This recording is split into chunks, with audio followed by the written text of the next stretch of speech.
People tend to forget what you do right, but they don't forget what you do wrong.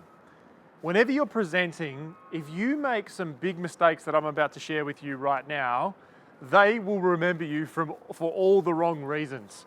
So what I want to share with you today is 5 big presentation mistakes that I notice a lot of people do and how to avoid making them.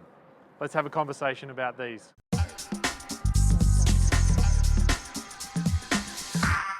Hi, Colin here, international speaker and trainer, and today's conversation, we're going to talk about the 5 big presentation mistakes that I notice a lot of people make. Now, I get the opportunity to watch a lot of presentations and I guess to make a lot of presentations as well. And what I've noticed is that people tend to make some of these big mistakes, and it has a huge impact in terms of their credibility. Now, the first big mistake that I think people make is they practice only in their head and not out loud prior to the presentation. So what I mean by that is, in their head, they've kind of organized the ideas, but they haven't actually made that link between their head and their mouth. I call this idea verbal fluency. So the big mistake is this, is not practicing out loud. So I know it's a simple fix, which is practice out loud, but that's a big one, right? Is making sure you practice out loud, you get verbal fluency before your presentation. That's the first big mistake. Now, the second big mistake that people make in their presentations is that they have too complex PowerPoint slides or slide decks. So what I mean by that is there's too many images going on, there's too many words going on, and essentially it's just distracting from their message rather than reinforcing their message. So people end up reading the slides rather than listening to you. As a generalization, from a brain perspective, people can only process one complex task at a time. So what that means is they'll either be reading your slide or they'll be listening to you. And the big mistake here is that people think that their presentation is, or like the PowerPoint presentation is the presentation. But the truth is that you are the presentation. So make sure your slides support you, they don't distract from your message. Now, the third big presentation mistake that I notice people make is they read. What I mean by that is they stand behind the lectern and they read their presentation word for word rather than make it a conversation.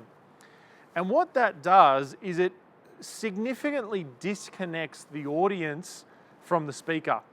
Think about this. Remember the last time maybe you've been sitting in a presentation and the person was reading to you. It doesn't matter how elegant their words were, you probably felt like you weren't connected with, you weren't engaged with. So in every presentation, it should be viewed more as a conversation rather than a reading opportunity. So stay away from reading scripts and get into having a conversation with your audience and engaging them. In today's currency of conversations, people have enough information. What they actually want is engagement. And engagement comes through you being authentic and somewhat vulnerable and human in front of the people rather than reading a script that feels like a robot. The fourth big presentation mistake that I notice is that people do an imbalance in their brain approach. What I mean by that is they have too much facts, too much graphs, too much kind of statistics, and not enough stories, not enough metaphors, not enough nice images, or the other way around. Maybe they've got too much of the right brain and not enough of the left brain. So to make your presentation effective, it needs to have a balanced brain approach. Enough stories and enough facts to make it engaging and persuasive. So the fourth big mistake is they have an imbalanced brain approach. Now, the fifth big mistake is a big one. And this one here maybe isn't so obvious, but I think it is one of the most crucial things that you must get right in your presentation. In fact, if you don't get this one right, people will leave confused rather than with a sense of clarity and a sense of action. So the fifth big mistake is this, is that people have confused context. What I mean by that is, from a contextual perspective, or in other words, like the highest idea or the highest frame in which they're delivering from, they aren't clear and they don't remind their audience of that particular context. When you're in the audience, as an audience member, think about it. If you're listening to a speaker, so often our minds go off and we think about a whole bunch of different things. And as a speaker, as a presenter, you have to remind people of the context of which you're talking about. Now, in a presentation, you might talk about 3 different contexts, but you might also have an overarching context that sits over the top. So just reminding people of the contexts that you're talking about throughout your presentation will help to give people clarity. It helps to organize the ideas in all the content that you're talking about. It helps to organize the ideas well so that they're clear on what you're talking about. So having clear context is crucial, and the mistake is unclear context. So they're the 5 big presentation mistakes that I think a lot of people make. Now, I did leave off one, a bonus one, and that is this. I was sitting in a presentation a little while ago, and there was this guy presenting. He was a young guy, and he literally adjusted his crutch like 5 times during the presentation.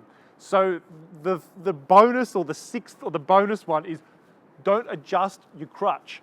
That would be a massive big mistake that you would do if you were presenting. So don't do that one, right? So hey, I'm just wondering, what's been most valuable from these 5 big mistakes? What one has stood out for you? Now, I'd love to hear a comment below. If you could comment below and just write, what mistake do maybe you notice other people make, or out of those 5 big mistakes, do you notice people make the most? That would be great. Now, please like this, tweet it, share it, subscribe to my YouTube channel, and also you could subscribe to my newsletter. We look forward to speaking to you soon.